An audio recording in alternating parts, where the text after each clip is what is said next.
So a couple months ago, this tom showed up on Craigslist. It's an old 13-inch Slingerland.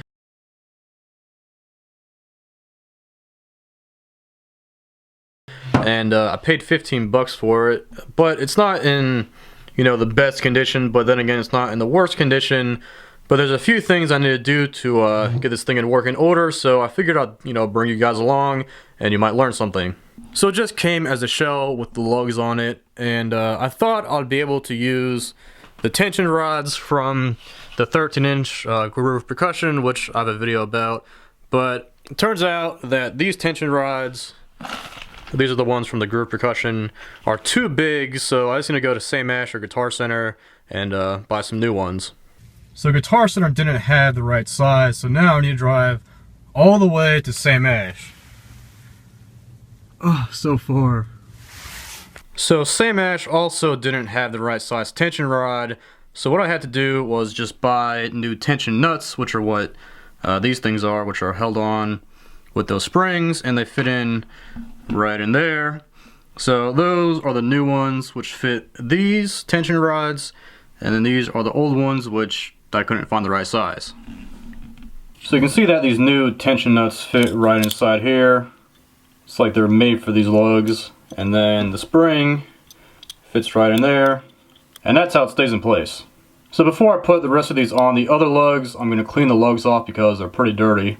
Also, the guy working at Sam Ash recognized me, so that was the first time that's ever happened. So I have all the lugs on this old drum head just to maintain the mess a little bit, but they're not that dirty, so I'm going to use WD-40. I also have a bunch of paper towels, and then this little brush. If you don't have a brush like this, you could just use like a toothbrush. So like I said, these aren't that dirty, but if they're like really rusty, I'll let the WD-40 sit for like, an hour or so and then wipe it off. But since they aren't that dirty, I'm just going to scrub them off right now. And this is the hardware for the muffling thing. And these screws are a little bit rusty, so I'll let these sit a little bit longer.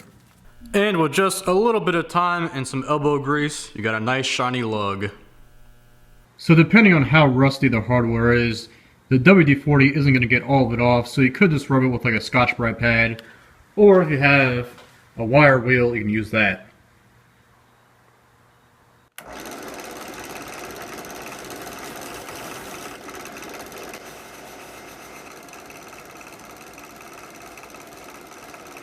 And then there were a few plastic parts on this drum, so this is the muffling device, and this is the knob for the muffling device, but these are made out of plastic, so I just wipe those down with a damp paper towel, and they're nice and clean.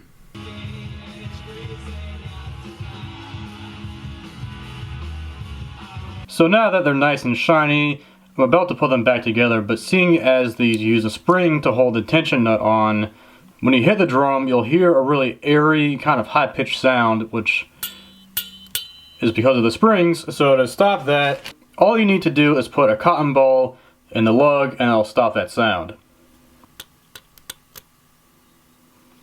So now I just need to do it with the rest of these. So one way to see the condition of a wrap is to look underneath of a lug. That's because obviously I didn't see any light because the lug was there. But on camera you can sort of see a little difference. It's a little bit brighter. But really in person, it's not that bad. So to restore a wrap that's been damaged, you can just lightly sand it with like really fine sandpaper. You're basically just like polishing the plastic. But this really isn't that bad, so I'm just going to leave it how it is. Did anyone else catch what I did wrong? That's not going to work. So I don't know how I didn't notice these scuffs here, but a way they would take them out is to use like car polish and basically just fill the little scratches and make it, as glossy as the rest of the wrap. But I'm going to try using some wipe-on polyurethane, and we'll see if that works. Okay, so maybe not because this can is completely dried. So now this is probably going to piss off even more people, but I'm going to use brush-on polyurethane. And actually, I got this can at the dump. I was dropping off some old gas and oil, and this was sitting by like where you drop off, paint and whatnot. And seriously, this is like a brand new full can of polyurethane. Look at that, it hasn't even been used.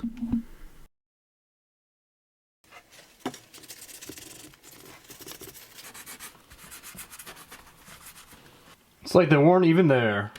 So this is what adjusts the internal muffler, so I'm just going to add a little dab of white lithium grease to that.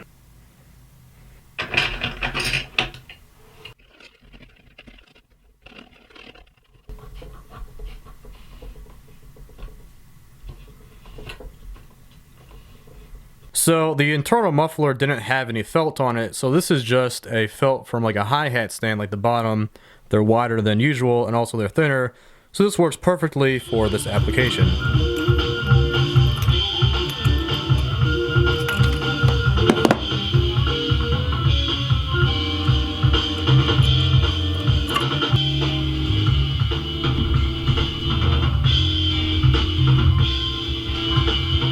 So I was trying to figure out how I wanted to mount the tom, and as you can see here, the guy that owned it before me drilled out some holes and conveniently messed this one up.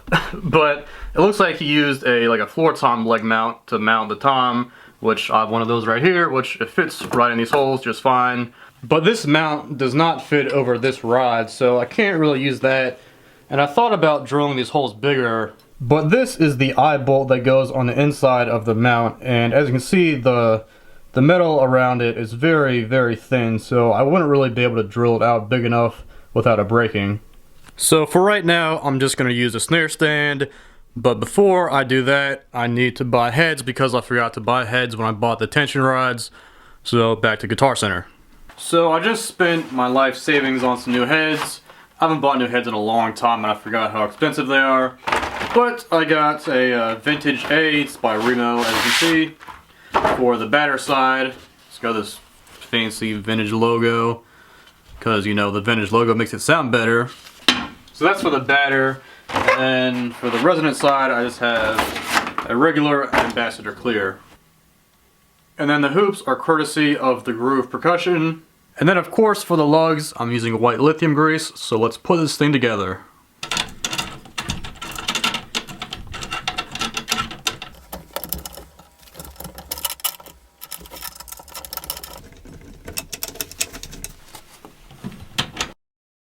So you all just saw me struggling to get the last tension rod on, so I thought, oh, there's just some like crud on it. So I cleaned off the tension rod and the tension nut.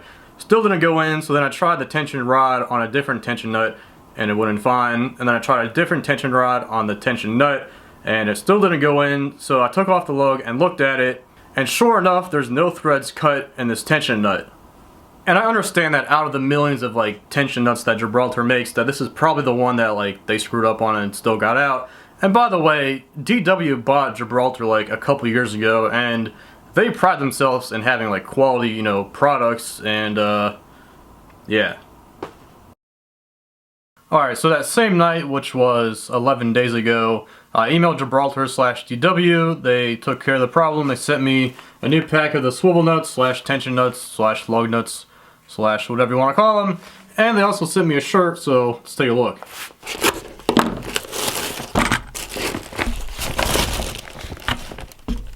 Are you serious? There's no tension nuts in here.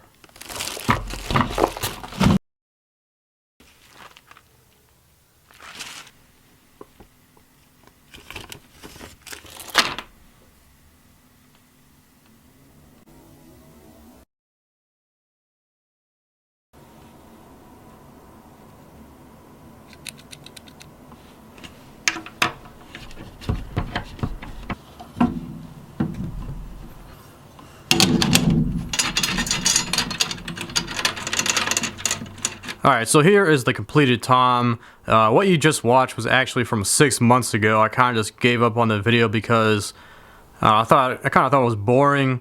But I refound the video. I was like, you know what? There's some good information in here. I'll finish the video. I will not do a proper sound demo. I will hit it a few times. This thing is heavy.